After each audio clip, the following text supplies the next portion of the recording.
Assalamualaikum. Welcome back to Sir Ali. I am going to present the exercise short answer question of chapter 5, which is energetic. Question 1 is, what is the difference between enthalpy and enthalpy change? Answer है enthalpy is the total heat content of a system. Question में क्या मांग रहा था हमसे कि enthalpy और enthalpy change में डिफरेंस क्या है. enthalpy is the total heat content of a system. कोई भी सिस्टम उसमें जो टोटल हीट कंटेंट है उसको हम क्या कहते हैं, एंथैल्पी. मतलब एक सिस्टम के अंदर जितनी हीट मौजूद है उसको हम क्या कहेंगे, enthalpy. While enthalpy change is the amount of the heat that passes into or out of a system during a reaction. Enthalpy change का मतलब क्या कह रहा है कि रिएक्शन के दौरान अगर कोई हीट ऑब्जॉर्ब हो रही है या इवॉल्व हो रही है, उस कितनी हीट इवॉल्व हो रही है, कितनी हीट ऑब्जॉर्ब हो रही है, इसको हम क्या कहते हैं, एंथैल्पी चेंज. मतलब अगर एंडोथर्मिक रिएक्शन की बात करें तो एंडोथर्मिक रिएक्शन में हीट ऑब्जॉर्ब होती है, तो जो हीट ऑब्जॉर्ब हो रही है उसको हम क्या कहेंगे, enthalpy change. Second one question is, why breaking of a bond an endothermic process. कि जो बॉन्ड को ब्रेक करना है, ठीक है, वो एंडोथर्मिक प्रोसेस क्यों है. ठीक है, क्या कहते हैं आंसर में कि the breaking of a bond is an endothermic process because it require energy to break the forces of attraction present between two bonded atom.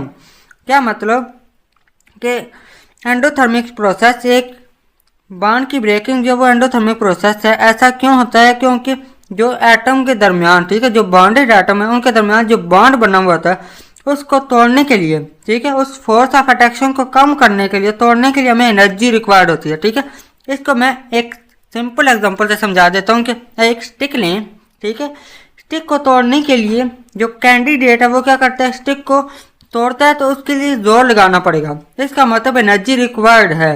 तो जो एनर्जी रिक्वायर्ड होती है किसी चीज़ को तोड़ने के लिए वो क्या होता है, एंडोथर्मिक प्रोसेस. सिमिलरली इसी तरह जो बॉन्ड ब्रेकिंग का प्रोसेस होता है उसमें भी एनर्जी रिक्वायर्ड होती है बॉन्ड को तोड़ने के लिए, चाहे वो हीट की सूरत में हो या किसी भी फॉर्म में हो, तो वो क्या होता है, एंडोथर्मिक प्रोसेस होता है.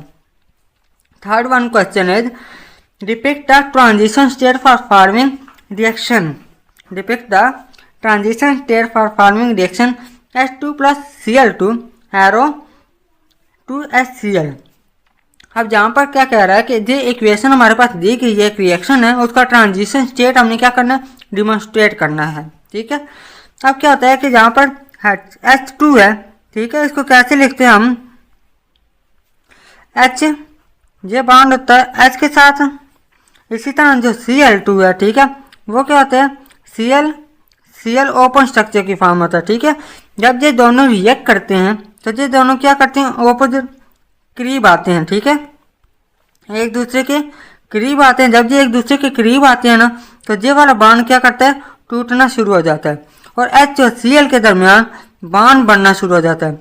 वो मूवमेंट जिसमें H और Cl बॉन्ड बनना शुरू हो रहा है और बॉन्ड की ब्रेकिंग हो रही है H और H के दरमियान, Cl के दरमियान, उस मूवमेंट को क्या कहते हैं, ट्रांजिशन स्टेट. याद रहे कि ट्रांजिशन स्टेट एक थोड़ी सी टाइम के लिए ये जो एग्जिस्ट करता है. ठीक है, क्योंकि जो बहुत ज़्यादा अनस्टेबल होता है, अनस्टेबल होने की वजह से ये फौरी तौर पर टूट कर नेक्स्ट प्रोडक्ट में चला जाता है. ठीक है, अब जहाँ पर जो डायग्राम बनी हुई है ये क्या कह रही है, H2 और Cl2. ठीक है, जहाँ पर क्या होता है कि वाई एक्सिस में हमारे पास एनर्जी होती है और जो एक्स एक्सिस है उसमें क्या होता है, रिएक्शन कोऑर्डिनेट होता है. ठीक है, एक्स एक्सिस में क्या होता है, रिएक्शन कोऑर्डिनेट होता है.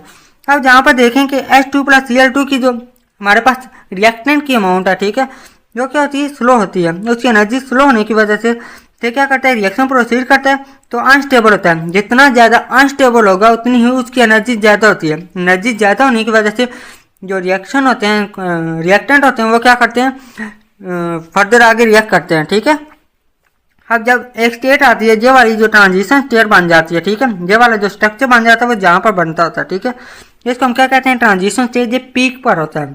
ठीक है, ये फौरी तौर पर क्या करता है, टूट कर प्रोडक्ट बनाता है. जो प्रोडक्ट बनाता है उसकी एनर्जी भी रिएक्टेंट से कम होती है.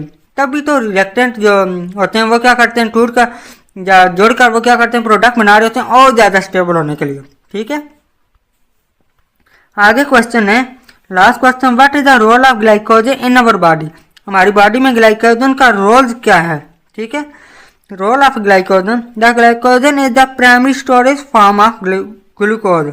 क्या होता है कि ग्लाइकोजन में क्या होता है, ग्लूकोज का एक स्टोरेज होता है। ठीक है, it serve as the source of carbohydrate in the body.